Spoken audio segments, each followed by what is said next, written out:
నా భారతదేశం శత్రువు గుండెల్లో వణుకు పుట్టించే శక్తి.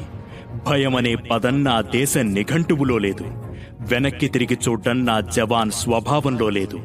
తలవంచడం నా భారతావని సంస్కృతిలో లేదు.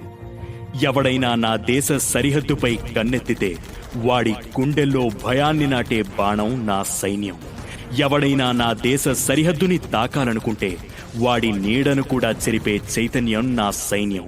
పహల్గాంలో ఉగ్రవాద కుక్కలు 26 అమాయక ప్రాణాలను బలికొంటే శత్రువు నడ్డి విరిచి భరతమాతకు సింధూర తిలకం దిద్దింది నా సైన్యం. నా దేశ జవాన్ రక్తంలో భరతమాత ఆత్మ ఉంది. అతని శ్వాసలో భారత్ మాతాకి జై నినాదం ఉంది. అతని ప్రతి అడుగులో శత్రువును చీల్చే సంకల్పం ఉంది. ఓ భారత జవాన్, దేశానికి కాపలాగా మీరు మా కోసం చేస్తున్న ఈ సేవ మేము ఎన్నటికీ మరువం. జై హింద్.